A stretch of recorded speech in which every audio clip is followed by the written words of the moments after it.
What's up, guys? Welcome back to United Facts TV. Alright.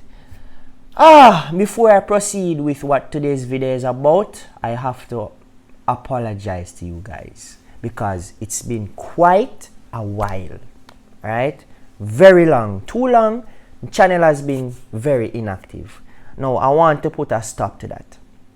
And if you guys also follow my other channel, Tash Bryan TV, you will know that I sent a video just giving my thanks and also apologizing to you guys for the inactivity on the channel.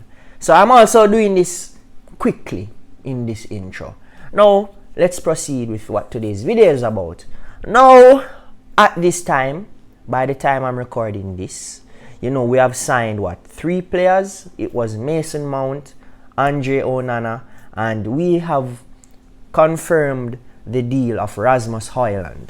Now, what I'm going to do is just recap everything that's circulating in the media, etc., etc. Right? Nothing too complex for you guys to understand. To analyze our 3 signings thus far, Mason Mount, in my opinion, I think he's an unknown, in my opinion, because yes, he was a standout player for Chelsea. Was it in 2021 when Chelsea won the Champions League? Was it that? Yeah, won the Champions League, right? He was a standout player. He got the assist to the goal that won the finals. Last season, he didn't really perform to the way that we are used to seeing him perform. So I'm not sure what he's going to bring to United. I know that in many persons' opinions, or rather in Ten Hag's opinion, he is the replacement of Christian Eriksen. He's more mobile. He's more physical than Christian Eriksen, because we all know the case with Eriksen. You know, he is a player that can't really manage the minutes as he once could. This after his little incident with the heart issue. Andre Onana.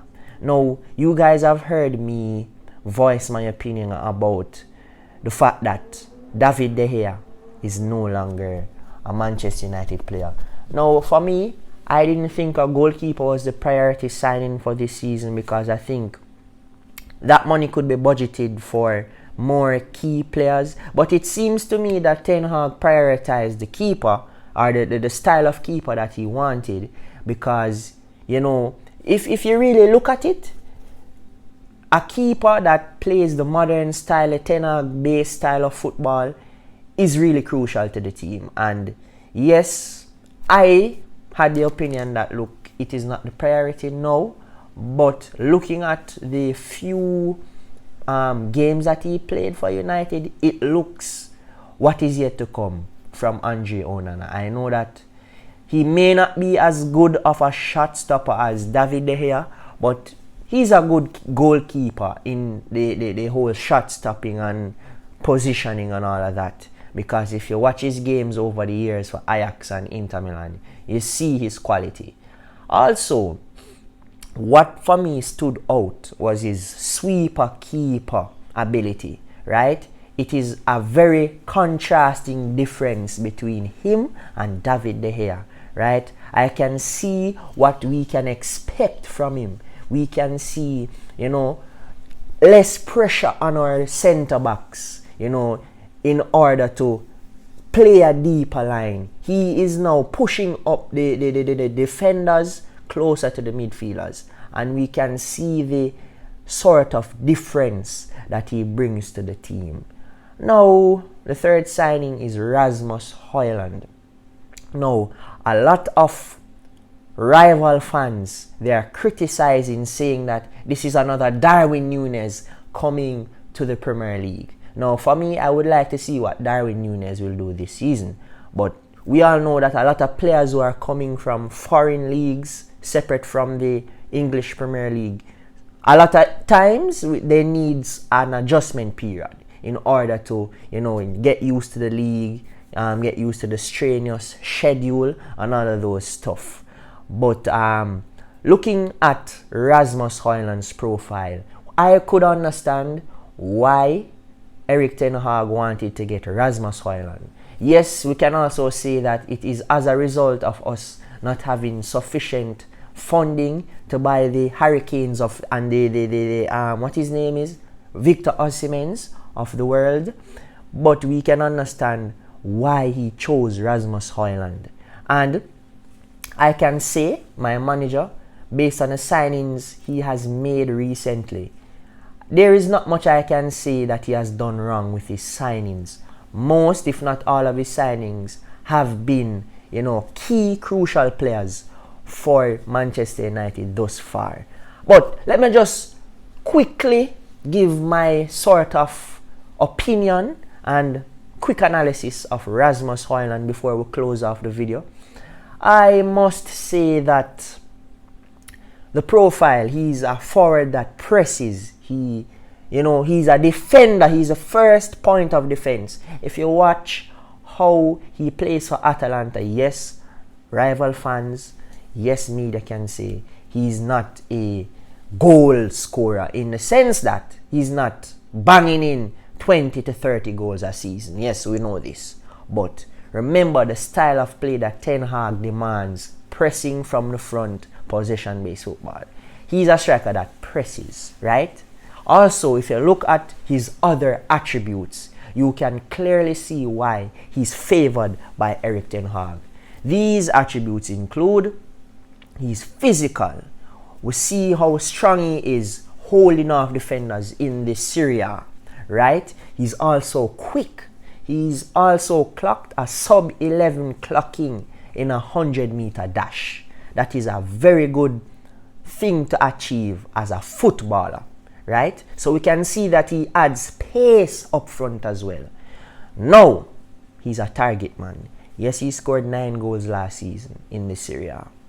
But put in a situation where he has countless chances, one prime example where he gets countless chances, and it's when he plays for Denmark. I think he is a leading goal scorer for the Euros or the Euro qualifiers. I'm not quite sure if it's the Euros or the Nations League. Whatever it is, he is the top goal scorer as it stands right now. So it also shows what he can do when he's given several opportunities to score. Excuse me. So for me, it is an optimistic signing, and what a lot of persons, especially Man United fans, need to remember, Ten Hag is good with potential players.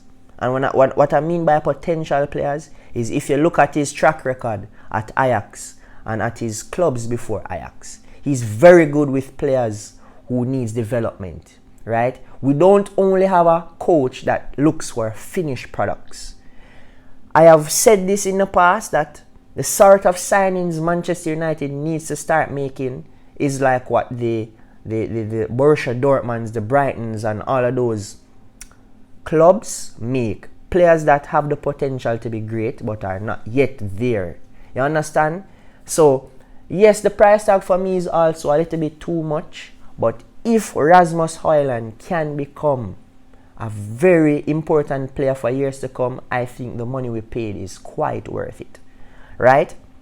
So, as I said, I think our manager is good with players who can be developed.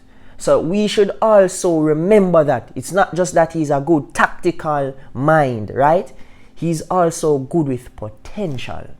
So I am optimistic and I am positive. And for me, and I think a lot of you guys out there need to also have this in mind. It's his first season in a new league. He's young also. He needs time to adjust. If he hits the ground running, that's just a plus for me. Alright?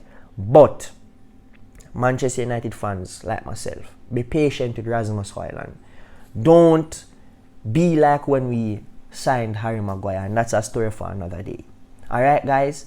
So for me, these 3 signings thus far are positives. I'm a little bit on the edge as it relates to Mason Mount, and I don't really agree with giving him the number 7, but what is done is done. We can't control that. And another player that we're linked to right now is Sofyan Amrabat. I'm not sure if I pronounced his first name correctly. But yes, Sofyan Amrabat.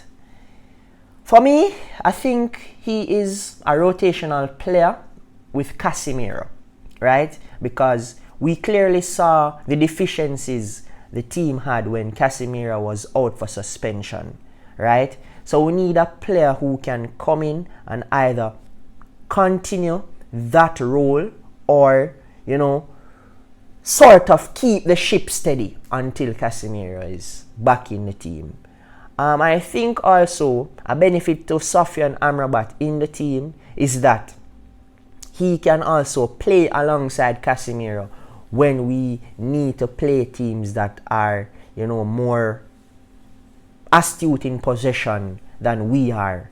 So I think that having him and Casemiro side on side, breaking down the play and having the ability to pass the ball properly, right? I think that it can be a very cemented sort of midfield with the two, you know, cinder blocks in front of our defense. So that is really much the latest in Manchester United news as it stands. So let's see what happens in the coming days. We know that Rasmus Højlund is not officially announced by Manchester United as yet, but we know everything is sealed and delivered by this time. Also, let us see what sort of outgoings will happen. We know that, what's his name? Alex Telles was sold. Who else was sold from Manchester United? Anthony Alanga. I think he made the right decision by leaving, and I think that's a good price to sell him for. You know, an academy player. I think Manchester United was not the best fit for him because we know what we know about him. Other players linked to outgoings. Donny van de Beek to Real Sociedad. I think that is a good move for him. Personally, I would have no issues keeping Donny van de Beek if we didn't have Eriksen and Mason Mount in the team. But because those two players came in, we know that he's further down the pecking order. Fred. Personally, I would prefer Fred to stay than McTominay. A lot of persons may slander me, might criticize me for saying this, but that's fine. It's my opinion. But I believe that he's linked to Galatasaray and other Premier League clubs. But I think the Sofyan Amrabat deal is dependent on the sale of more players. Now I believe even Harry Maguire needs to leave and McTominay himself needs to leave. But we know Manchester United and we know as it stands, we're not capable of releasing so much players. Now, I believe that's it. Let's stay tuned for more news. Like, share and subscribe to the best Jamaican Man United fan channel. So see you in the next one. Remember, I'll be more consistent. See you later, guys.